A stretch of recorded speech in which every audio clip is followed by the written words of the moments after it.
Hello and welcome to another Raggy's Beers, Wines and Spirits review. Tonight I'm going to do a re-review of two wines actually, but this for the first one, of a wine that I made, a homebrew wine that I made a few months ago.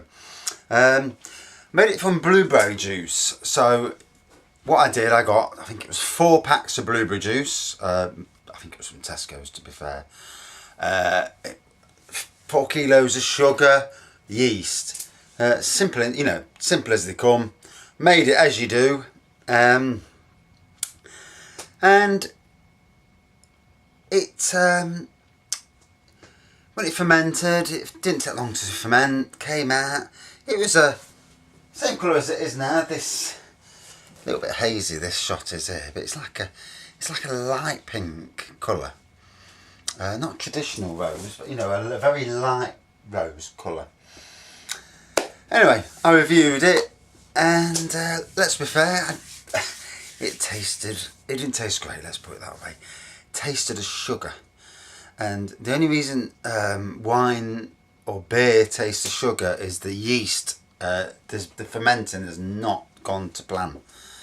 So I left it a few months. To be honest, I was just going to give it all away because of the fact that, if it's, when it came out, it was too sugary for me. I mean, I like sweet, but this was too sugary, and the ABV was very low, about 4 or 5%.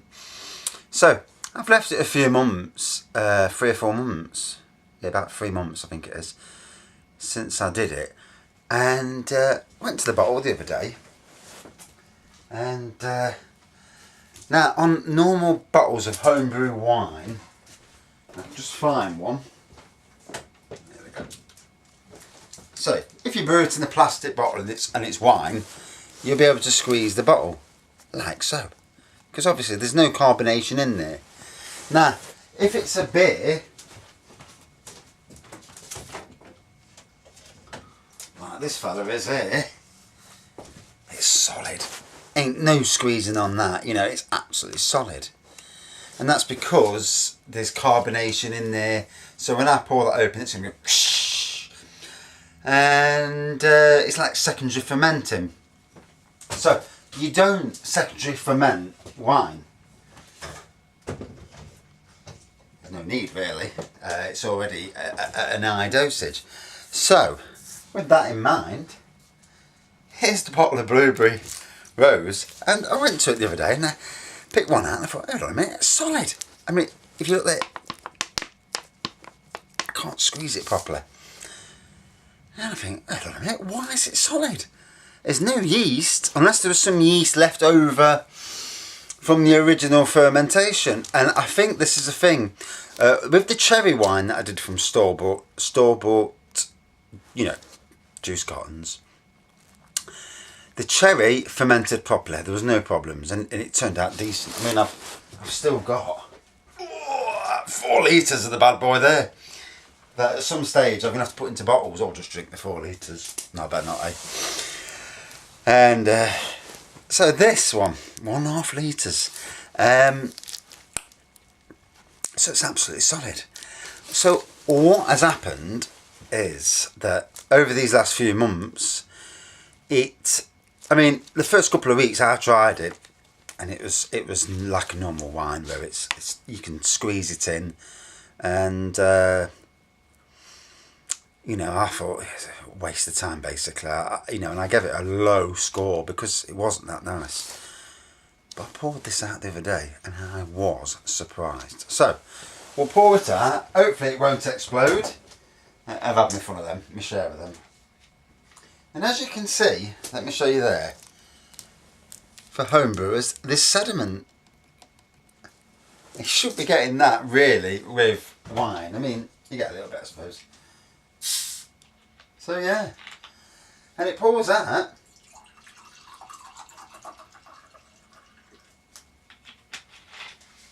And basically, through a mistake in the brewing process, I don't know if you can see that, but there's carbonation in the glass. And basically it's made a sparkling rosé wine. Still a tad sugary.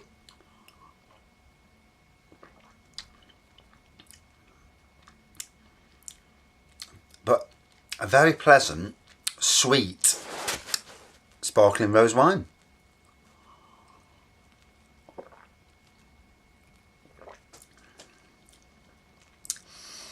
Definite blueberry in the taste. Very light on colour though. Probably could have done with another couple. Or what it probably could have done with, from a homebrew point of view, is some grape juice. But like anything, depends how far you want to... When you're experimenting with wines and that, you know, how far do you want to go? How far can you afford to go? Because people on a budget, someone on a budget making homebrew wine, they don't want to be spending 20 quid, you know. If you want to make some wine for yourself and you've already got the kit, this costs 8 quid for 30 bottles of wine. 8 quid. So, and I didn't even bother getting stabiliser, and I think that's why it carried on, which is good because that sugar taste wasn't that nice. But this has turned out to be like a rose frizzante, really, where it's slightly sparkling rosé wine, you know, like a slightly sparkling rosé champagne even, you know. And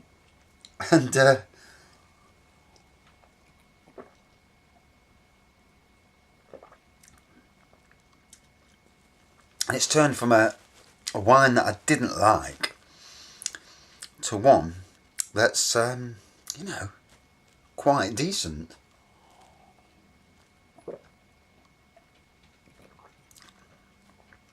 I still don't think it's full strength, but it's certainly refreshing,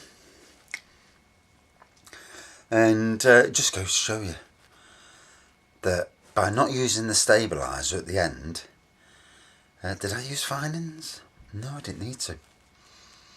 No, because it had already gone clear. So by not using the stabiliser, by not using the finings, it's actually corrected itself and used the sugar to, and whatever particles of yeast, to carry on the brewing process. Hence, fizzy rosé wine. So, a negative has actually turned into a positive.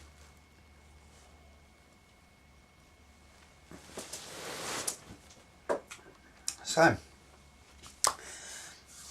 amazing that, you know, our homebrew, sometimes, you know, you cock up and it's reversed. So, that now, it's actually really nice. Like a dessert, rosé dessert wine, you know. It's that sort of wine, you know. It's not something you'd want to drink 2 bottles of in one go, you know. You couldn't do it. It's I think too sugary. But certainly one that will go down very well. So out of 5 then, from a review point of view, I'm going to give it, from what I gave it before, which was about 2.9, something, quite a low score, I'm going to give it a 3.7. It's gone up. It's still not perfect, but it's certainly gone up. 3.7. Well impressed with that. So, very good. Who knows with the world of homebrew. Thanks for watching. See you soon.